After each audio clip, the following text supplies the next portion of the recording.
El sol, alzándose desde el océano para transitar después por los mansos cielos de Fuerteventura, es el reloj natural de esta tierra con corazón de fuego. Desde lo más alto de Tindaya, su santuario de Traquita ha presenciado durante siglos el devenir de esta isla y el destino de quienes habitan en ella.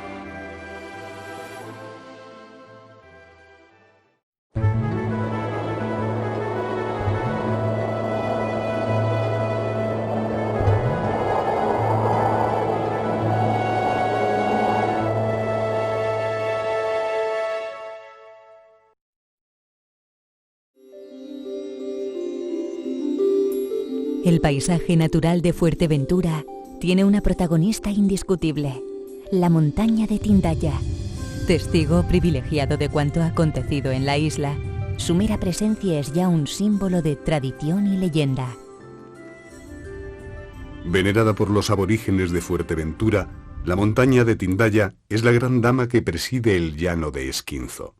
Con sus 408 metros de altura, no es precisamente la montaña más alta de la isla y, sin embargo, por su riqueza arqueológica y sus vínculos etnográficos, se ha convertido en todo un referente de la cultura majorera. Esto se debe en gran medida a que, ya desde la época de los primeros pobladores de la isla, esta montaña ha sido un emplazamiento destacable, algo en lo que coinciden todas las teorías que durante las últimas décadas han intentado explicar, desde diferentes perspectivas, qué representaba este lugar para los aborígenes. Numerosas leyendas tienen como escenario la localidad de Tindaya, conocido como el pueblo de las brujas, y su montaña forma parte de estos misterios. Un bostezo de fuego que brotó de las entrañas de la tierra y que parece cambiar de color al ponerse el sol. La montaña de Tindaya se emplaza en la parte central del norte de Fuerteventura, en el municipio de La Oliva, y en ella confluyen un conjunto de características naturales de las que reseñamos la altitud, 408 metros sobre el nivel del mar, el que se encuentra exenta, se levanta sola y está aislada, está rodeada por un llano que es especialmente significativo en la parte occidental.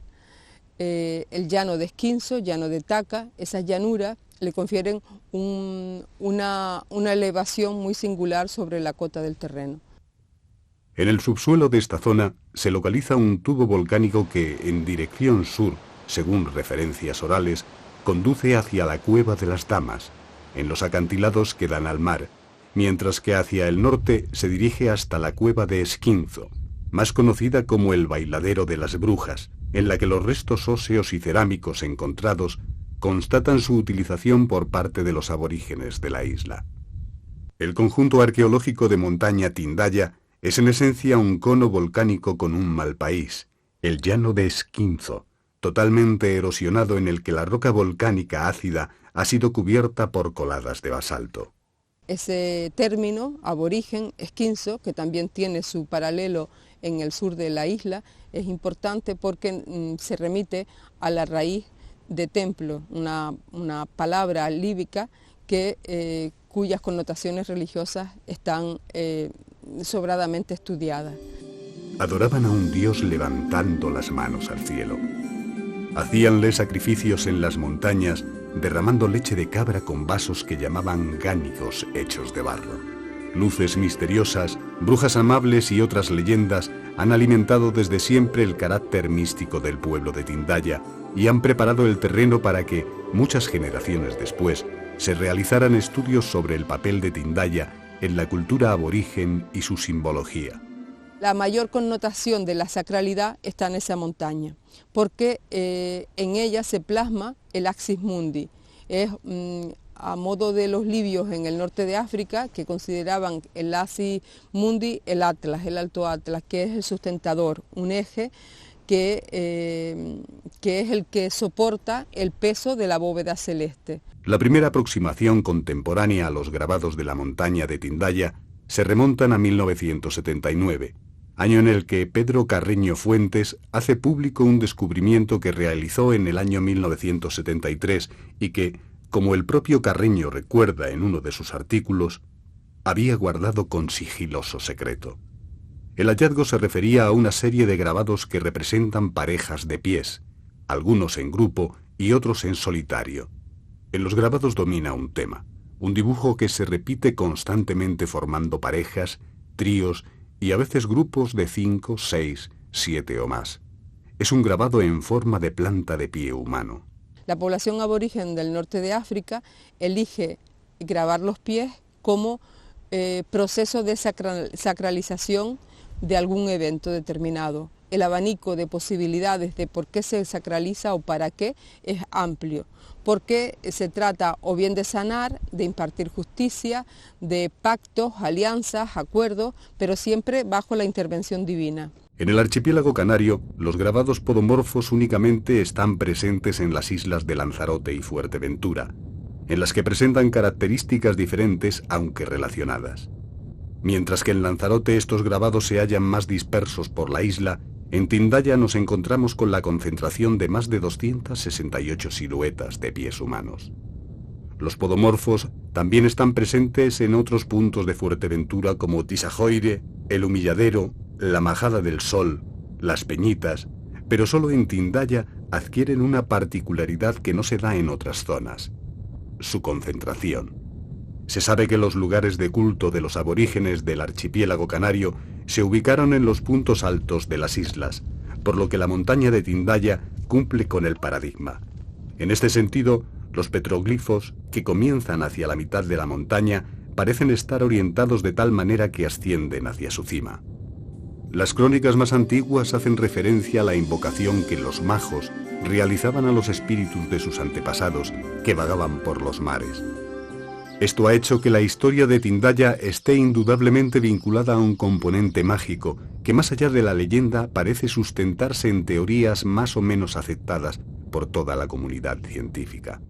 Así sabemos, por el estudio astrofísico que hemos elaborado junto con Juan Antonio Belmonte Avilés del Instituto de Astrofísica de Canarias, que el 80% de las siluetas están orientadas hacia un arco. La orientación más precisa indica que los grabados podomorfos están orientados hacia el solsticio de invierno, la puesta del sol en el solsticio de invierno, en una época donde las lluvias empiezan a necesitarse. Los podomorfos se grabaron en la piedra mediante el picado y la abrasión de la superficie. Se trata de huecograbados con formas esquemáticas, a veces rectangulares y otras con líneas más curvas, que pueden clasificarse en función de si tienen o no dedos. Pero además de los podomorfos, existen otras evidencias arqueológicas en Tindaya que sirven para respaldar las teorías que se refieren a la montaña como un lugar de culto. En las partes altas podemos ver un registro fértil del suelo, muy importante, piedras hincadas alrededor de los paneles con podomorfo y también estructuras, acumulaciones de piedra. Estas manifestaciones arqueológicas se repiten en la parte baja de la montaña, donde los restos óseos, líticos y cerámicos, así como la cercanía a fuentes de agua temporales, han hecho pensar a algunos investigadores en la existencia de asentamientos aborígenes y en la trascendencia de este lugar como observatorio solar y templo natural. En este sentido, es destacable la influencia de Tindaya en relación a otras islas, especialmente Lanzarote. Hay montañas donde su impronta cultural sobrepasan los límites de esta isla, los límites insulares, e influyen en el comportamiento arqueológico de otros yacimientos ajenos a ella. El misterio de la montaña de Tindaya ha adquirido formas distintas en función del contexto histórico. Desde los primeros pobladores de la isla hasta aquellos llegados después de la conquista, todos han ido dejando su impronta en esta montaña, cuya historia ha llegado hasta la actualidad, tanto a través de los cronistas como de la tradición oral. Ha llegado hasta el día de hoy de manera jocosa comentarios acerca de las características de la gente de Tindaya, ¿no? Con connotaciones de brujería o que alrededor de la montaña pasan cosas inexplicables. Es decir, hay un conjunto de hechos donde la etnografía, la magia, la religiosidad se mezcla y ahora tenemos como una amalgama de información que es necesario ir situando en su momento preciso. Teniendo en cuenta estos factores, el escultor vasco Eduardo Chillida diseñó un proyecto con el que humanizar el corazón de piedra de la montaña y realzar sus valores naturales y místicos, convirtiendo Tindaya en una escultura vacía en cuyas entrañas tuviera cabida todo el universo. La espiritualidad de este relieve encuentra también un hueco en el interior de los muros de la ermita de Nuestra Señora de la Caridad, en el pueblo de Tindaya, un remanso de calma en el que resguardarse de los rayos del sol que parecen derramarse desde la montaña, ladera abajo. El propio vecindario, sin dotación alguna, levantó este templo que desde 1993 forma parte de los bienes de interés cultural de la isla. La ermita de la Caridad de Tindaya se levanta pues prácticamente coincidiendo con la erección de la parroquia de la Oliva, entre 1711 y 1712. Un grupo de vecinos se reúnen y hacen la licencia, solicitan al obispado que les conceda permiso para llevar a cabo la ermita y el culto en ella. Hasta mediados del siglo XVIII, la ermita experimentará pequeñas modificaciones hasta que hacia el 1800 se construye la sacristía, adosada al muro sur del templo, siendo este el aspecto que ha mantenido hasta la actualidad. Esta es una ermita bastante sencilla, nave única, cubierta a 3 aguas, y la sacristía pues a 4 aguas. De su aspecto exterior es destacable la espadaña, situada en la parte superior izquierda, realizada en piedra molinera. Existe además una cierta intención de nobleza al incorporar cantería negra en las esquinas de la fachada y en la propia espadaña. La puerta principal se abre en la fachada oeste, rematada con un arco de medio punto. Además, existe un segundo acceso en el muro sur de características similares. Por otro lado, la sacristía cuenta con un acceso independiente desde el exterior, mientras que en el interior se comunica con la ermita por la parte del presbiterio. Lo ideal de esta ermita sería atravesar la puerta, entrar en su interior para contemplar su retablo a base de reproducción pictórica y en este caso no es apaisado precisamente, sino que se eleva dada la estrechez de la nave. Pero como digo, lo importante son los 2 cuadros que hay ahí. En este caso están colgados en el lado del Evangelio, no siempre estuvieron. Uno representa a la Inmaculada Concepción, el otro el Sueño de San José. Son atribuidos al pintor tinerfeño Gaspar de Quevedo o discípulos del mismo, que trabajaron a caballo entre los siglos XVII y XVIII. Los cuadros de El Sueño de San José y la Inmaculada Concepción figuran entre las obras mejores conservadas que actualmente se encuentran en Fuerteventura. En la representación de El Sueño de San José nos encontramos con una pintura de óleo sobre lienzo situada en el muro del Evangelio y atribuida al taller de Gaspar de Quevedo. También la segunda tela tiene las características propias de este taller, aunque es posterior a dicho artista. La Inmaculada Concepción es una de las obras de mejor ejecución del municipio y fue restaurada en el año 1985. Un retablo lignario de 2 cuerpos y 3 calles separadas por estípites dignifica el interior del templo. Pertenece al siglo XVIII y está realizado en madera policromada y dorado, profusamente decorado con formas florales de tonos rojizos y azulados. Este retablo se encontraba en muy mal estado de conservación, principalmente porque tenía ciertos lienzos, ciertas telas que habían tenido unos cambios muy drásticos de temperatura, tanto de humedad como de sequedad. Entonces, claro, la tela se había degradado muchísimo. En cuanto a la estructura del retablo, el soporte, que es de madera, se nos presentaba también en muy malas condiciones. ¿Por qué? Pues porque estaba muy afectado por xilófagos, por carcoma. Entonces muchas de las zonas habían perdido su dureza leñosa. La primera fase es el soporte, tanto textil como leñoso en este caso. Fue abordar esa parte, los soportes. Después se abordó lo que es la película pictórica, la pintura en sí, tanto de los lienzos como del retablo. Y de particular atención fue la fase final de protección, darle una protección al retablo. El cuerpo superior del retablo es de menores dimensiones y está a su vez dividido en 3 calles, con elementos de la simbología mariana en los laterales, el arca de la alianza y la torre de marfil, y un crucificado de bulto en el centro. En el ático se puede leer el anagrama de María con la letra A y M superpuestas. La imagen titular del templo se encuentra en la hornacina central. Es una imagen de vestir de Nuestra Señora de la Caridad que porta al infante en su brazo izquierdo. En las calles laterales, dos representaciones pictóricas, la Virgen del Carmen a la derecha y la del Rosario a la izquierda, realizadas ambas en temple sobre lienzo y adosadas a la tablazón del retablo. Los lienzos, que son una obra, digamos, más particular, que no una decoración que aborda al conjunto del retablo, ¿no? Sino que ya es una iconografía. Se reintegraron a través de la técnica del rigatino. Al poner rumbo hacia Vallebrón, la magia y la leyenda se extienden por el paisaje desértico hacia el este de la isla. El paisaje protegido de Vallebrón destaca no solo por su valor paisajístico, sino por la gran cantidad de especies animales salvajes que en él habitan, siendo además una zona especial de conservación para las aves. La montaña de la Muda es, con sus 686 metros de altura, la más alta de una zona que se caracteriza por su orografía acuchillada.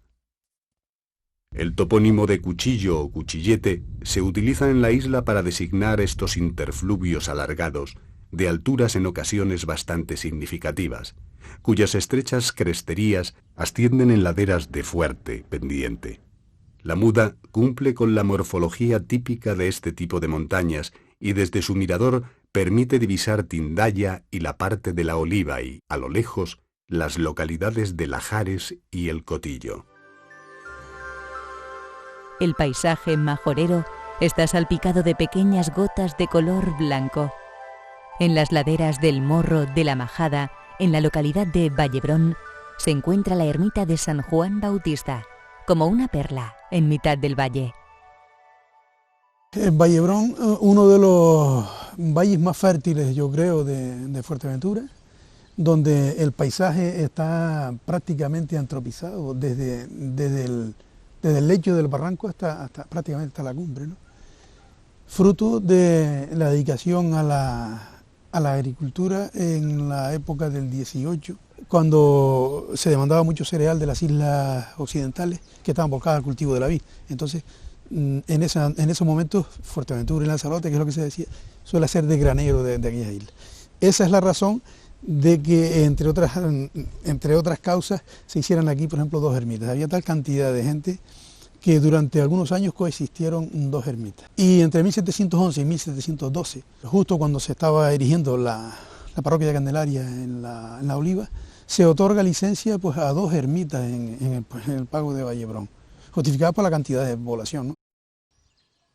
El oficial de cantería Andrés Gutiérrez Brito, natural de Gran Canaria pero residente en Fuerteventura, fue el encargado de levantar esta ermita que, según consta en el memorial enviado al obispo don Juan Ruiz Simón en 1712 por los vecinos, respondía a la devoción que tenemos a Nuestra Señora de Gracia, así como para quitarse el trabajo de ir todos los días de fiesta a oír misa al lugar de la Oliva, distante más de legua y media. Al menos hasta 1830, año en el que se reorganiza el mapa territorial de Fuerteventura, ambas ermitas se mantuvieron en la zona. Posteriormente, la de San Juan Bautista desaparecería y la imagen del santo sería trasladada a la ermita de Nuestra Señora de Gracia. Sin embargo, por ser este el patrón del lugar y por ser más populares sus fiestas, actualmente la ermita es más conocida con el título de San Juan Bautista. Todavía se oyen historias sobre cómo en noches como la de San Juan, las brujas salían a danzar por los alrededores de Tindaya, conduciendo a los vecinos de estas localidades hasta los bailes de otros pueblos o robándoles sus camellos para dejarlos en lo alto de la montaña. Historias que comparten tradición y popularidad con humildes representaciones arquitectónicas como esta ermita. Las líneas arquitectónicas son bastante sencillas. Da la impresión de que es el acondicionamiento de una antigua vivienda cuya sala se prolongó con fines de albergar el templo, ¿no? Se trata de una construcción de una sola nave cubierta a dos aguas con teja, a la que se puede acceder a través de 2 puertas, ambas adinteladas y realizadas en cantería clara. El acceso principal, orientado al oeste, está coronado por una pieza trapezoidal custodiada por 2 pináculos, todo ello sobre una cornisa que se apoya a su vez sobre casetones rectangulares y cuadrados. En la pieza superior es destacable la presencia de un relieve que representa a 2 ratones enfrentados y una cruz presidiendo el conjunto. Frente a esta puerta se encuentra el Calvario sobre una base de mampostería y con una cruz de madera. El otro acceso, orientado al sur, cuenta también con un relieve de la cruz, en esta ocasión sobre peldaños, adornada con 2 ramas en la parte inferior y 2 clavos en la parte superior. En el lado del Evangelio se sitúa la sacristía, con una única puerta situada en el interior del templo. Esta parte de la ermita cuenta con cubierta a 4 aguas y teja. En 1718, poco después de su fundación, se realizó el primer inventario de la ermita, en el que todavía no había constancia de la imagen de San Juan Bautista, por pertenecer ésta a otro templo. Actualmente, la ermita contiene algunos bienes que no fueron registrados entonces, pero que incrementan el valor del templo, a pesar de ser una construcción sencilla. En este sentido, el retablo, de estilo barroco, contrasta con la parquedad del resto del templo. Presenta un ático bastante desarrollado, pero la única razón es sencillamente adaptarse a la estrechez de la nave. Está concebido en 2 cuerpos, a 3 calles, separadas por estípites. Presenta la hornacina central, el sitial de Nuestra Señora de Gracia. En la calle de la Epístola tenemos a la hornacina mucho más pequeña de San Juan Bautista, que como dijimos está ahí asilado procedente de la ermita que había entrado ya en desuso. En la calle del Evangelio una tosca representación pictórica de la Inmaculada.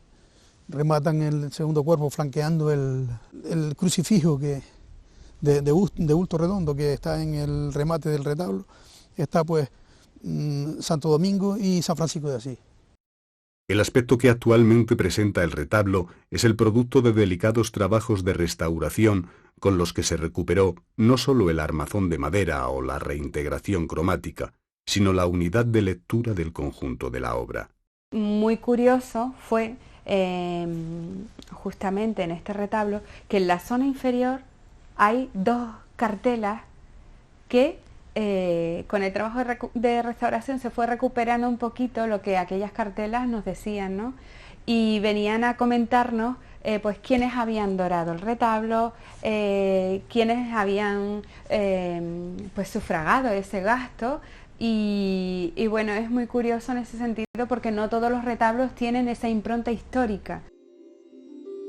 Declarada bien de interés cultural en 1993, la ermita de San Juan es un referente en la cultura popular de la zona, así como una muestra más de la riqueza arquitectónica y artística de los pueblos majoreros.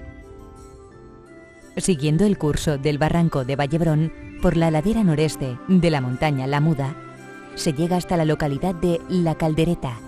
Dice la tradición popular que en esta zona en la que confluyen energías milenarias solían caer tantos rayos que muchas de sus palmeras se quemaron. Parece ser que por eso se plantan palmeras cerca de las casas, para librarlas de los rayos. La Caldereta presenta otros aspectos curiosos, estrechamente relacionados con la cultura popular de la isla. Uno de ellos es, precisamente, el nombre que recibe esta población. La Caldereta está justo al borde y comparte las aguas que trae el barranco de Vallebrón. En la vertiente sur, allá frente, en la montañita que se ve al fondo, está el antiguo volcán de la Caldereta de los Denices. El origen del nombre seguramente es ese. Sí, la Caldereta es el diminutivo de una caldera. La caldera en Fuerteventura es un volcán, es un cráter. Hasta la segunda mitad del siglo XVIII, la Caldereta no contaba con un santuario propio, entre otras cosas porque es a partir de entonces cuando, gracias a la prosperidad económica de la zona, se consolida el nuevo asentamiento. En un primer momento se barajó la posibilidad de desplazar una de las 2 ermitas con las que contaba Vallebrón, en concreto la de Nuestra Señora de Gracia, pero la fuerte oposición de sus devotos en el pueblo vecino truncó el traslado. En 1792, la caldereta obtiene finalmente el beneplácito episcopal para la construcción de un templo de nueva planta que en un primer momento se levanta en honor a Nuestra Señora de Gracia. Sin embargo, la finalización de las obras se demora hasta 1808, y durante este periodo, debido a las ya mencionadas presiones ejercidas por los vecinos de Vallebrón para mantener a su Virgen, la ermita cambiará su advocación original por la de Nuestra Señora de los Dolores y San Miguel Arcángel. La ermita está localizada en el tramo bajo del barranco de Vallebrón, en una zona conocida como El Palo. Al igual que en casos anteriores, la insistencia del pueblo, que demandaba un lugar cercano en el que cumplir con sus obligaciones religiosas, fue el motor que puso en marcha la construcción de este templo. La ermita de Tindaya y la ermita de la Caldereta obedecen a un esquema preconcebido de construcción para el culto. En la de Vallebrón yo creo que es la adaptación de una vivienda al culto.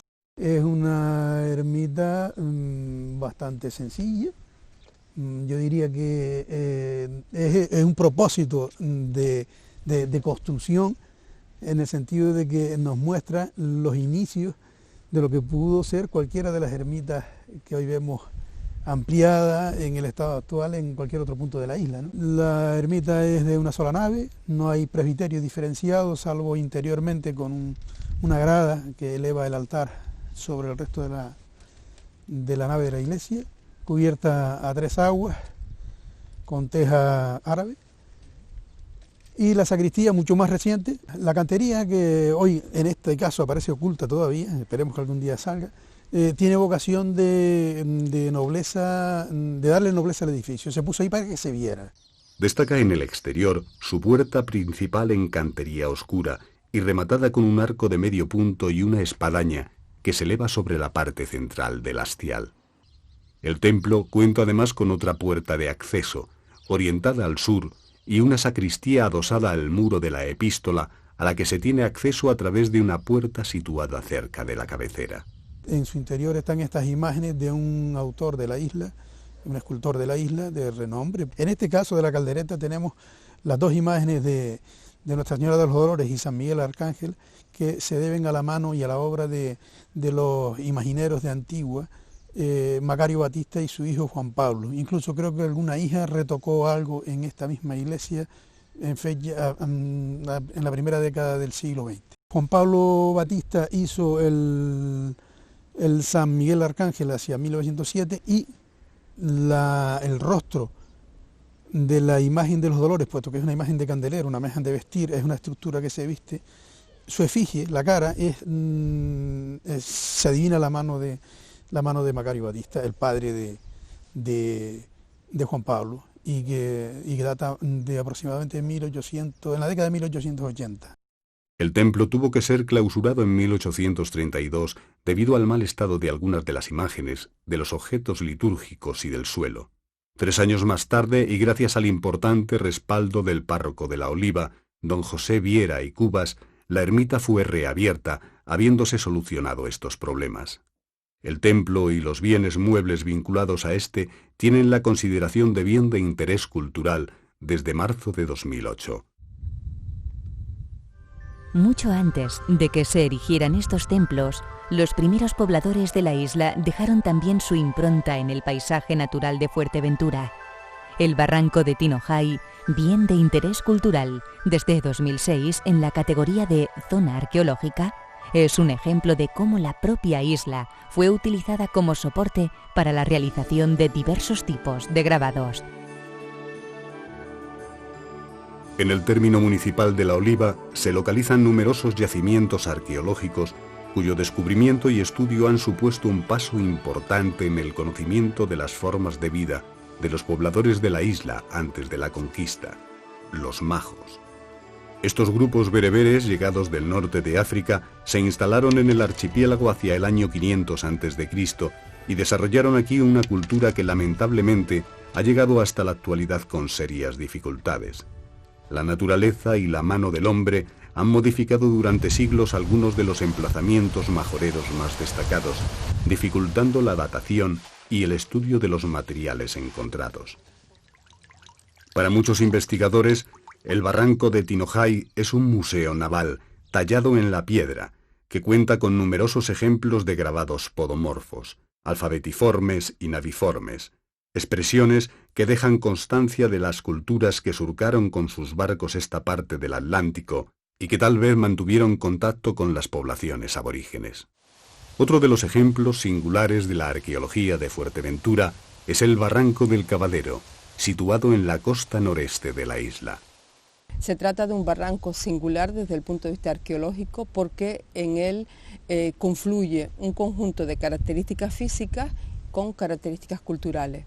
Refiriéndonos a las características físicas, destacamos el largo recorrido sinuoso a través de una planicie pedregosa, árida, con una significativa escasez de lluvia. El Barranco del Cavadero presenta una morfología de cotas variables que posibilita la aparición de determinadas formaciones geológicas muy importantes tanto para la canalización del agua de lluvia como para el almacenamiento de esta en épocas de escasas precipitaciones, en lo que se conoce como chupaderos o eres. La superficie de las columnas poliédricas que lo forman se encuentra muy lavada, muy erosionada, y esa erosión ha hecho que aflore como una coloración azulada que le da nombre a determinados tramos del barranco, como es este en que nos encontramos, donde es conocido por la población de la zona como el Barranco Azul, aunque el total desarrollo de este barranco se conoce como Barranco del Cavadero. Desde el punto de vista arqueológico, el barranco se divide en 6 estaciones acotadas por los diferentes tipos de grabados que se pueden apreciar en ellas. Como elementos culturales más relevantes es que en este yacimiento constituye una excepcionalidad en el campo de los grabados rupestres de Fuerteventura. Es el único yacimiento que se ha elegido como unidad cultural de acogida un barranco. Existen 2 hitos en las investigaciones llevadas a cabo en este emplazamiento. El primero de ellos se produce con la elaboración de la carta arqueológica del municipio, y el segundo con el trabajo desarrollado gracias a la colaboración de la filóloga Renata Springer, que tuvo como objeto el estudio de la escritura líbico-bereber y líbico-canaria. Aquí se han representado en 48 paneles la escritura líbico-canaria, en 2 la líbico-bereber y en un panel se ha escrito con ambos alfabetos, pero no la misma palabra. Los caracteres líbico-bereber en general tienen un carácter mucho más rudimentario. El líbico-canario es más estiloso, tiene un ductus más definido, más desarrollado. Los estudios realizados en el Barranco del Cavadero han permitido adoptar una perspectiva temporal mucho más amplia acerca de los motivos representados, así como de los periodos. Si tenemos en cuenta los yacimientos con un carácter subactual o aquellos que han sido elaborados por la población de manera tradicional, los motivos geométricos rectilíneos son muy abundantes. Pero si nos remitimos a los conjuntos de paneles que se remiten a la época aborigen, los motivos geométricos son minoritarios. Que este yacimiento tuvo una vigencia larga en el tiempo durante la vida de la población masie en esta isla. La población no vino aquí a grabar una sola vez, sino fue un acto repetitivo. La incisión ha sido la técnica más utilizada en la realización de estos grabados y está presente en 47 paneles. En el resto de los grabados localizados se utiliza el piqueteado y solo existe un ejemplo en el que se ha empleado la técnica del bruñido. En lo referente a su significación, estos grabados se definen por la existencia de un código estrechamente relacionado con la sacralidad del lugar, por lo que para su análisis debemos remitirnos a un contexto cultural en el que lo ordinario convive con lo extraordinario. Este carácter representacional del barranco juega un papel importante, la vinculación de esa simbología con el curso del barranco y la formación de los eres. En esta isla, más importante que el agua, es determinante la lluvia. Cualquier factor determinante, cualquier variable determinante, en este caso como es la lluvia, es un motivo para sacralizarla. Cuando los chupaderos se secan o ya no hay, peligra la supervivencia del grupo. Los conocimientos obtenidos a través de las investigaciones de las últimas décadas han permitido la realización de un registro detallado de las piedras y sus grabados, pero dotar a estos emplazamientos de un significado sigue siendo uno de los retos de la arqueología insular. Se trata de piezas con formas extrañas, algunas de ellas no las reconocemos, con las que tenemos que formar un puzzle que no sabemos ni su dimensión, ni su color, ni su contenido. Entonces es cuestión de seguir trabajando para poder descifrarla y entender qué es lo que quisieron decir. Solo conociendo el pasado podemos conformar nuestro presente. Un museo natural de puertas abiertas, un monumento cimentado sobre la tradición que no ha dejado de mirar hacia el futuro para poder adaptarse a los cambios impuestos por el paso del tiempo. Un lugar en el que se entrecruzan historias y destinos. Así es Fuerteventura.